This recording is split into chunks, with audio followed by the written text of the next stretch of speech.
Hey guys, what if here? Welcome back to NASCAR 2003, phrase 33 36. We're going to Atlanta, the second and final time we're going to Atlanta in the season. And this is our paint scheme. The Little Tykes Ford. It's returned for what I'm assuming is probably the last time of the season. And yeah, it's one of those 8 tracks which I've written down in my my handy dandy notebook here of tracks that are difficult. Apparently there is 8. Some of these are repeating, so I guess there's a little bit more than 8, but so that's a fun fact I've learned. So yeah, that's gonna be an interesting thing to see what we could do in this race today. I don't think we're gonna do really very well, which I think is why I originally went with tire pressures, but we're not doing that, and we're gonna see just how mid we are without it. This is like one of the few tracks. This and Darlington are like the only 2 tracks I can think of where tire pressures mattered so heavily, but we're not going to do that. We got a good point lead. Jeff Gordon probably going to lose third. He's been run terrible lately, so he's just been completely embarrassing himself the latter half of this year. But there's not a whole lot else to divulge into, so let's just get into it. Thank you to my Tier 2 Patreon people, as well as my YouTube member support channel, persecutor early access videos, as well as sharing emotes for our live stream. Thank you as always. Let's get into it and run mid. Car setup, it is default. I just want to double check. Yep, it is default. But I'm going to hit this button anyways to prove it, to extra super duper confirm it. And that's it. Let's get into it. We're live from the Atlanta Motor Speedway in Hampton, Georgia for today's Napa 500 on MRN. I expect to see some exciting racing in this one, don't you, Barney? NASCAR doesn't use restrictor plates for this track, which is actually why it's one of the fastest speedways in the Winston Cup Series. We may see some speeds hit 200 miles an hour just before they dive off into these corners. Todd Bodine really needs a good finish in this race. He's got a long way to go on the points list. Yeah, those guys have been working so hard this year. It's a shame it doesn't really show in points. Just seems they can't keep that car out of trouble on race day. Maybe their luck will change today. Rusty Wallace was the 1989 Winston Cup champion in one of the closest point races in NASCAR history. Well, that was a pretty exciting weekend in Atlanta. Earnhardt dominated and won the race, but Rusty battled to a 15th place finish. That was good enough to edge the Intimidator by 12 points. Kurt Busch seems to always finish in the top 10. Yeah, and I'm sure he's in for another great ride. Of course, what else is new? When we're at these tracks, he always seems to have a great race.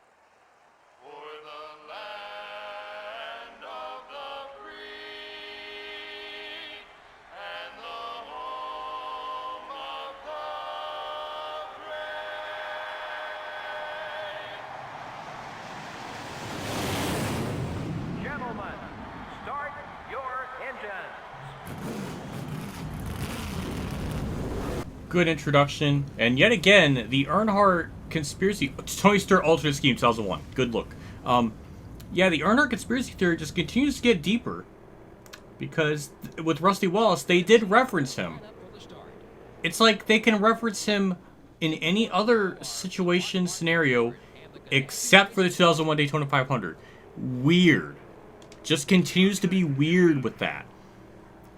Why do we have to ignore tragedies? They should be embraced and, reflected upon, because it's important. We can't just scrub it off the annals of history. It bothers me.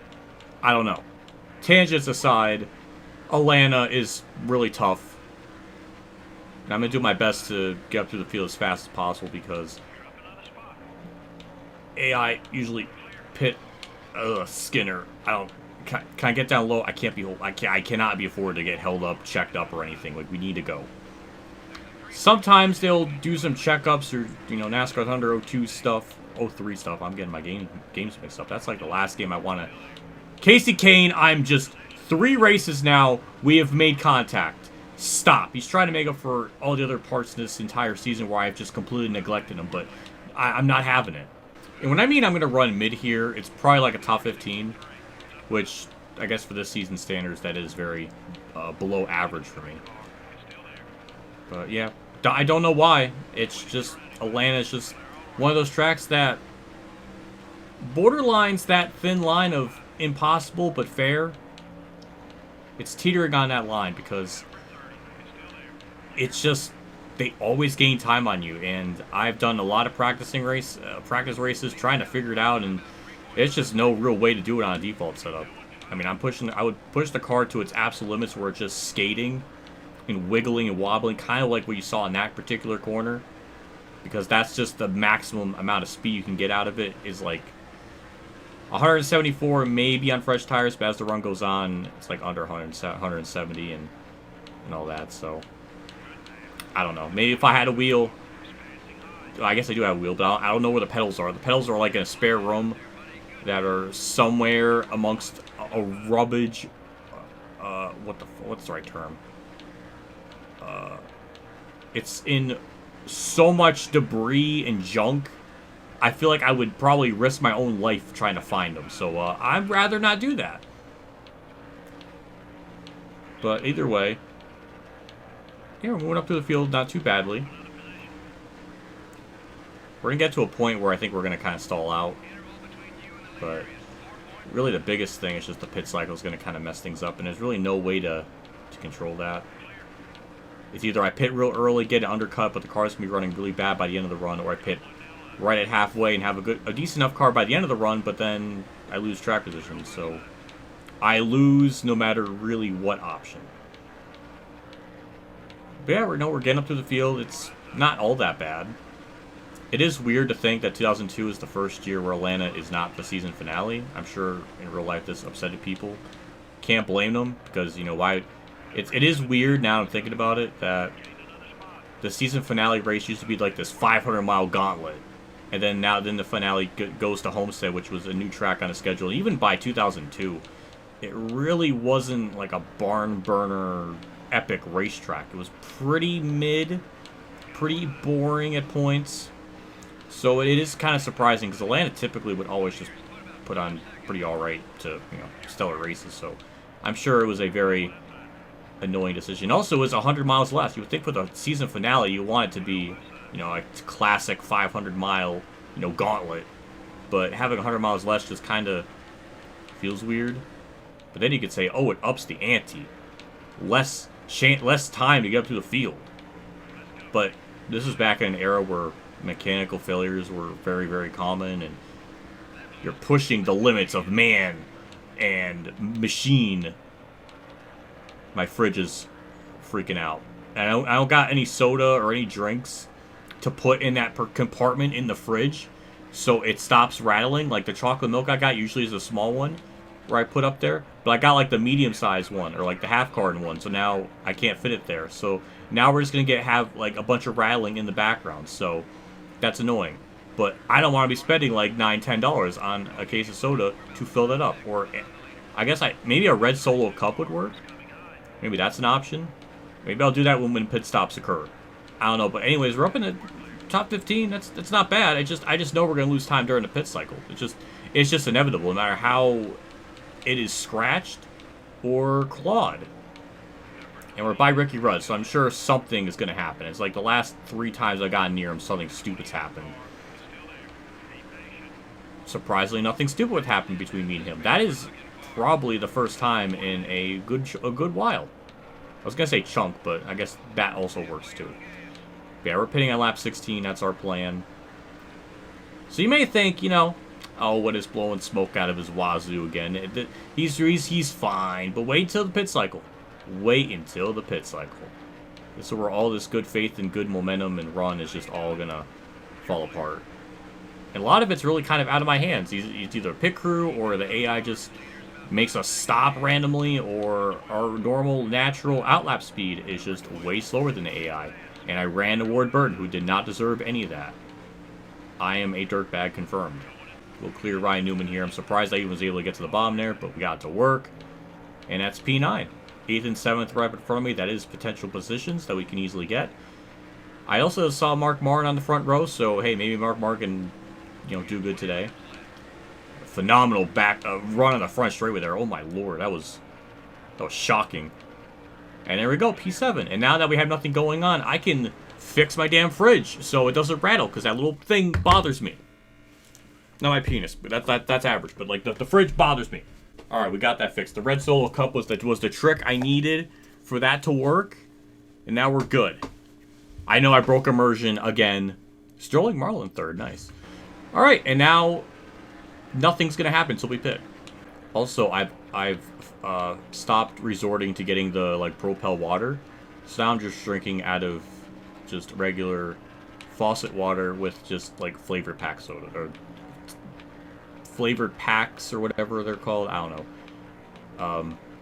Which those are a few bucks, so that is a lot cheaper than spending like $11 on getting 2 6-packs. So I am getting ready for the nuclear warfare and pinching my loaf money as much as possible, which is what you got to do in today's world. People pin already, that's kind of what I was expecting, and we'll be pitting next time by. Well, we're pitting, 4 tires and fuel is braking right at the forward sign. That is a... I fucking finally sped. God, I was like going 71. There goes our race. That's, yep, it's all over. Do we have to make this race worse? Like, we really need to have a fucking pit crew mistake to add on to this? This is just such a joke. Such a fucking joke. I was going 71. Why is there not a 5-mile-an-hour buffer? I've been good on pit road this entire season, and the one time I go 71, that just ruined everything. Well, factor wherever we finish, and then just add 5 seconds to it, and that's pretty much where we would finish anyway. So, yeah, this just destroys everything. Shame this happened. I was having a good time. I was laughing, I was raffling, you know, it was a good time, and now it's not. Now I'm just pissed. And it's frustrating because it's an error I did all on my own. Because I knew I was going down there a bit too aggressive, and I was slowing down, and I was going a little bit too fast, and I hit the throttle a little bit, and it was too fast, and I fucked my own self. So yeah, it's just peak annoying, and now I'm actually going to lose a fucking spot to Jeremy Mayfield. No, I refuse to let that happen. So we're going to cycle out. We're running 13th before, no, 7th. 32nd. 25 spots lost. That is, with a short race length like this, that just assassinated any chance that we had of getting a top 15 even. So, yeah, I'm just annoyed. No other real words to describe it. I'm just fuming. Luckily, we got a big point lead, so it doesn't really matter anymore, but... yeah, what do I say? It just fucking sucks. We'll get by Park. I mean, these cars shouldn't be too hard to pass, but we're not going to make up 22 spots, so it doesn't matter. These are some nice spots up on the horizon. Again, these are slower cars. They shouldn't be much of a problem. I don't know why I'm sliding. I'm going under 170 miles an hour. That should not be doing it this early in the run, so that's annoying. But we're going to gain all these spots. Hooray. Casey Kane's there. I'm sure we're going to have another Raffoul copter type of shenanigans there. Nope. Oh, well, that's disappointing. But yay, P24. Someone blew up. That's going to be a spot. Yay, P23. So the biggest pro of all this is I was one of the later cars to pit, so we are going to have a bit fresher tires than them. As we're starting to see these guys fall off. My lap times still leader have stayed about the same. The interval's been about 15.7.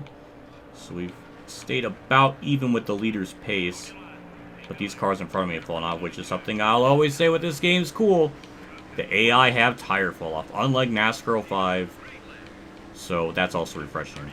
But those are some 2 spots. Maybe we'll at least tie our worst finish of the year, so this will not be definitively our worst one if we get by Craven.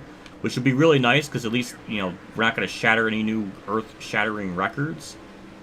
Or whatever term I was trying to use. I used the same word twice, which really lessens the impact of the word. But then again, English has barely been my function since being born. But we'll get by Craven here, and that's going to be P18, and that might be all we'll get. I mean, maybe we can get to Robbie Goran, but it'll be kind of pretty close, I think. My flag's out. Maybe we'll get to Robbie Goran here. We're in his draft, so there's a shot. But can't really push the car in any capacity. Well, I did say we were going to get a mid-race, and we were running about as midly as possible. That's a great run, though. We're going to have a shot in turn 3. Just need to be in the bottom. Car's not going to really want to turn. But if we could just get a good run off turn 4, which seems like we could do all race. All right, beautiful. P17 at the line. I'll take it. That should have been so much better. It's just frustrating.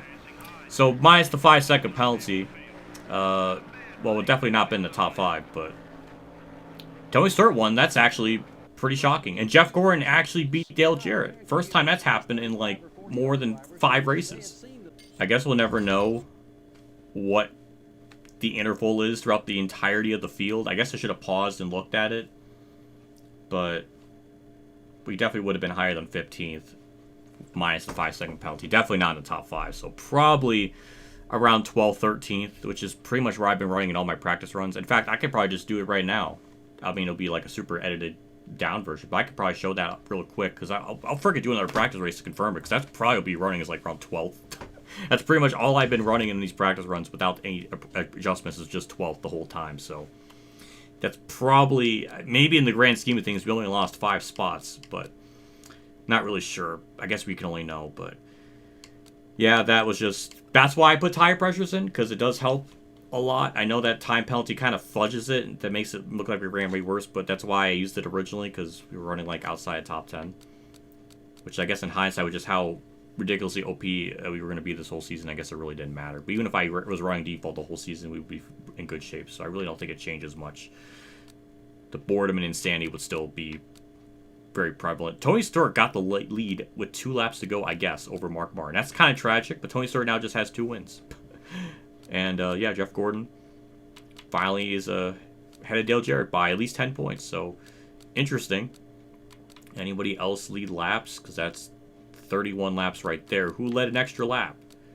That's the big question. Oh, it's Kevin Harvick. Oh, that's a surprise. I think there was 1 DNF, I think, throughout the whole field. It was Bill Elliott. Okay. Well, that sucks. Anyways, moving on. Next up's Rockingham. Now, we've done pretty good at that track in the past, so I mean, we should be able to win that, but we kind of got lucky with lap traffic, so it's maybe a toss-up. I don't know.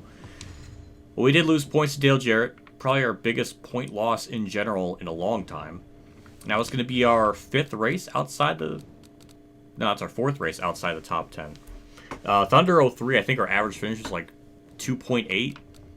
So this game, we are slightly under that with 4.1. So, interesting with that stat.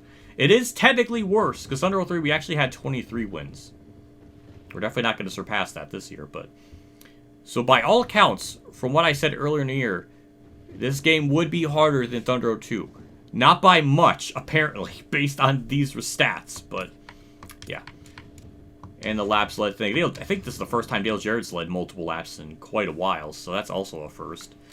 Mark Martin's up there now, moves up to 3rd in the lap led category. Standings, I think most of this is pretty much the same. Jeff Gordon kind of saves himself from falling apart more in the standings. If he had one more bad race, Dale Jr. and Jimmy and Stewart maybe would have caught him. I don't know, but Stewart is now part of the 2-win club with him, Ryan Newman, Mark Martin. Funny how that kind of is now a thing. But Newman's now up to 10th. Marlin is 11th. Ricky Rudd still chilling at 13th. Still shockingly 68 points back of... No. Hold on. That is not 50 points. That is 96 points out of Rudd. So Harvick is... Rudd is in good shape to maintain 13th. He's got a good cushion. I'm happy to see that. I mean, that's good to see. And I think that's it. We're just going to wrap up this part. Oh, wait, I got to show the Atlanta thing. Oh, my God. I got to do that first. Let me save my game.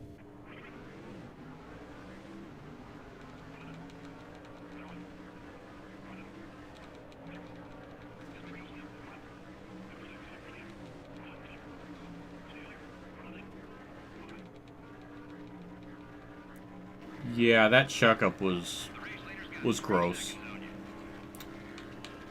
And now we're 14th. Alright. I think this is still going to prove my point. We're going to be running like 12th to 15th, though. This really doesn't change anything. It just makes it, I guess, easier for me. Am I just cursed at Atlanta where I just have pit road issues? Like, why? What are we doing? Why? Oh my God, it's just chaos. We just stopped on pit road for multiple seconds.